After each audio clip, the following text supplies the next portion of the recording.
Looks like you guys are going to have to get a new workout in your regimen. Check this video out if you want to find the full details of the upcoming changes for the Navy Physical Readiness Test. What is up, guys? You're tuning in to Nikki MGTV for another military video for all your military video needs. As always, you can hit me up on Instagram, Snapchat, or down in the comments below if you have questions. But as always, let's roll right into the topic, and that is the new changes to the physical readiness test. I want to say, out of my over decade of being in the service, I've seen the most changes happen within the past couple years with the Marine Corps, the Army, the Navy in regards to upgrading the fitness test. And that's because the Army went to the new, kind of multiple station type physical fitness. The Marines adapted the combat fitness test, and now the Navy has adapted a new core workout, which was previously the curl up or sit up, which is now going to be a plank. This has not been an official press release, I guess I would say, in full flushed out fashion to depict every aspect of what is being changed.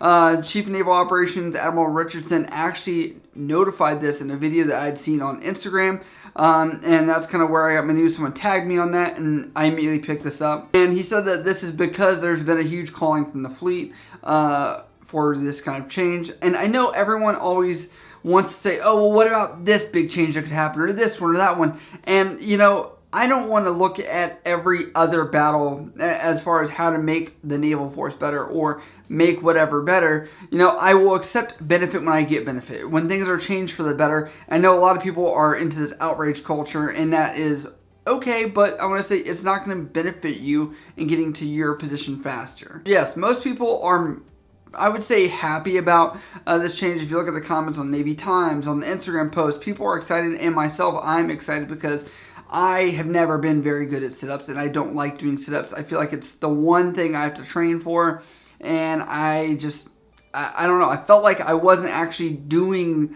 the workout that you're supposed to, because everyone says this too. You end up using your hip flexors versus actually doing your core. So hopefully this will be a good adaptation. Like I said, this is not fully rolled out. This is supposedly for 2020, and they have not released how you're going to do a plank, how long, what the requirements are, and I know you guys will have tons of questions about that, but I will release a video about that when that does happen. One criticism that I did see from people that were doing this was saying, well, hold up, Nikki, you're talking about they're going to do a plank, which the sit-up portion was the first thing that you would do, and then you roll into the push-ups. So how will that affect, if you're already doing some kind of plank position on the first workout, how is it going to affect your second workout with doing the push-ups, because they're very similar depending on how you plank. Some people will plank using their elbows, and some will also do like a leaning rest position. We often call that in the military, where you are doing like a push-up, but you're not going down, you're just holding yourself up. So we will see how that comes about. And I know a lot of times people are asking for tougher and tougher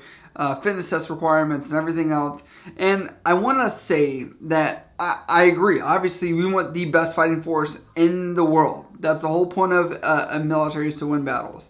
Now, on the other aspect is you are dealt a population. And I'll actually link a TED Talk down below where I believe it's an Army general talks about this, where he does a speech about one of the issues the Army or the military in general is facing is the fact that the youth of today is not as fit or is dealing with more obese cases than we were previously. And that's just by diet, not exercising as much. You know, there's so many other factors he talked about. Go watch that video. So yes, it would be an awesome, amazing feat to have everybody come in top peak physical condition, ready to do all this. But I think it's a bigger battle than what people anticipate. And I hear people saying, yes, they should conform to the military. Yes, totally. That's the whole point of going to boot camp and doing all this other stuff, to conform to the military. But I will say that that is a challenge on the massive scale of how many people are in the military. And it's not an easy feat. And imagine dealing with retention issues and all that. And that's why the Navy, we used to kick people out in regards to not doing well enough on their physical readiness test after so many, and then we reset it, revamped it. So now you're not going to be able to re-enlist and do things like that, but you will finish out your contract, and that's for retention and the idea that the military has already paid you to do X job, and maybe you are not the most physically fit at that point, but we have still paid to have you do this job. You're still getting your paycheck. So it's a good and bad, and these people still get to leave honorably, get their discharge, get their benefits. And I know that this is a high debatable thing, so if you want, put it down in the comments below. I don't make the decisions. I'm just an enlisted person, and I'm just reporting some factual news information. But for some reason, people like to bash me on this because they think it's literally my choice of whether somebody stays in, goes, the fitness test. You know, I'm the one to blame because I'm the one giving the message. But no, I understand, and I always use the analogy, there's 1,000 ways to skin a cat. And you know, if you're in power, if you were able to get in power, you know, rank up, do what you have to become a general or an admiral or whatever branch you want to be a part of, and start making those decisions. Because I've realized, as much as people want to get out at the E4, E5 range and they're disgruntled, I realize in order to make changes within the organization, you have to stay on it.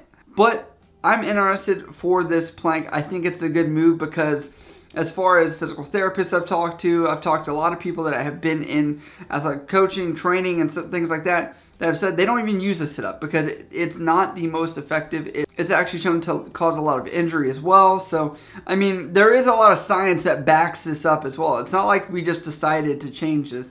And I feel like it is a move in the right direction. And does that mean that we may change the push-up portion to maybe, I think about like what the Marines do, maybe like an ammo can lift? I'm just coming up with ideas at this point to maybe brainstorm here, but speculate on what we could see in the future. You know, let me know what you guys would like to see, because obviously I will say that the CNO has actually done a lot of changes over the years on sailor feedback, and I think it's been some of the most that I've seen over the years. I don't know if that's because social media that I've become more aware of this. But yeah, write down what you think down below. Do you agree with it, disagree with it? What would you like to see changed if you were the CNO? Because I think that's important, because one of you guys may be the next CNO. But as always, guys, if you guys do have questions, you can always hit me up on Instagram, Snapchat, or down in the comments below. I love you guys. I'll see you next time.